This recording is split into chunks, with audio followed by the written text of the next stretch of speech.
The rock that tells time. Oliver was digging in the backyard when his shovel clinked against something hard. He brushed away the dirt and found a flat stone with a strange spiral pattern pressed into it, like a seashell made of rock. Emma! Come look at this! Emma ran over, took one look, and his eyes went wide. That's a fossil, Oliver. That spiral shape is an ammonite, a sea creature that lived millions of years ago. This rock is like a photograph from the ancient past. They brought the fossil inside, and that night, the telescope's golden glow carried them backward through time way back, 65 million years, to the age of the dinosaurs. A world of giants. They landed in a lush, steamy forest. The air was warm and humid, and the trees were enormous, not oaks and maples, but towering ferns, ginkgos, and conifers. Strange flowers bloomed everywhere, and dragonflies the size of pigeons buzzed overhead. The ground trembled. Through the trees came the most incredible creature Oliver had ever seen, a Tyrannosaurus rex. It stood nearly 40 feet tall and was as long as a school bus. Its massive head swung left and right, scanning for prey with eyes that could see farther than a human's. Its teeth were the size of bananas, each one designed to crush bone. "Don't worry," Emma whispered. "The telescope keeps us invisible. We're just observers." They watched the T-Rex stalk through the forest, its footsteps shaking the ground. In a clearing nearby, a triceratops was munching on low-growing plants. It had 3 horns on its face and a wide, bony frill around its neck like a shield. It weighed about 12,000 pounds, as much as 2 cars, but it was a gentle plant eater. Overhead, a pteranodon soared on wings that stretched 20 feet from tip to tip. It wasn't technically a dinosaur, it was a flying reptile, but it lived alongside them and was just as magnificent. How fossils are made.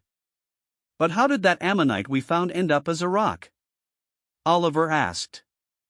Emma pointed to the riverbank, where a fish had died and sunk to the bottom of the shallow water.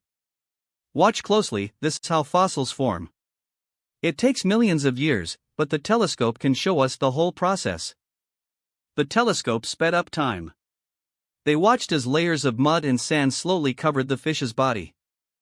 As the years passed, hundreds, thousands, then millions, the soft parts of the fish rotted away, but the hard bones remained. Minerals from the water seeped into the bones, very slowly replacing the original bone material with stone.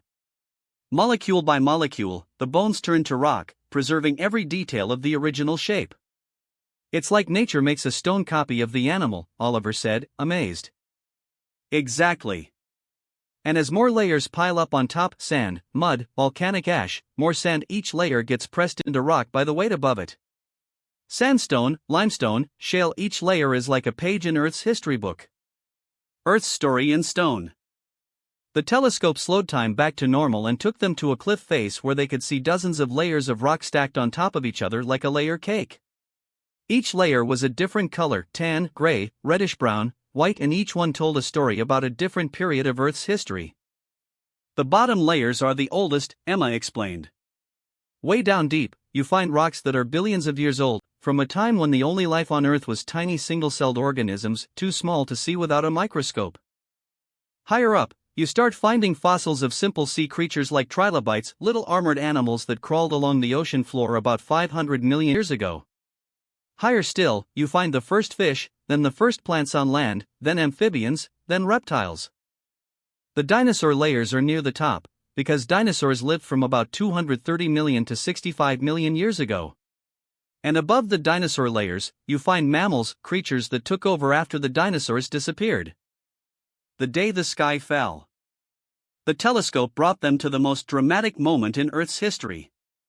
An asteroid, a rock from space about 7.5 miles wide, roughly the size of a mountain, was hurtling toward Earth at 44,000 miles per hour. The brothers watched from a safe distance in the sky as it struck what is now the Yucatan Peninsula in Mexico. The impact was unimaginable. It released the energy of 10 billion nuclear bombs. A fireball engulfed the sky. Tsunamis hundreds of feet tall raced across the oceans. Dust and debris were thrown so high into the atmosphere that they blocked out sunlight for months, maybe years. Without sunlight, plants couldn't grow, Emma said quietly. Without plants, plant-eating dinosaurs starved. And without plant eaters, meat-eating dinosaurs like T-Rex had nothing to hunt. Within a few thousand years, almost all the dinosaurs were gone. Almost all? Oliver asked. Some survived, small feathered dinosaurs that eventually evolved into the birds we see today. So when you see a robin or a chicken, you're actually looking at a living dinosaur. Oliver's eyes went wide. Chickens are dinosaurs? Their great-great-great about a million great-grandparents were, yes. The telescope brought them home. Oliver carefully placed the ammonite fossil on his bedside table and looked at it with new eyes. This little stone spiral was once a living creature, swimming in an ancient ocean, tens of millions of years before the first human ever existed. "Good night, little ammonite," Oliver said, touching the cool stone. "Thanks for telling me your story."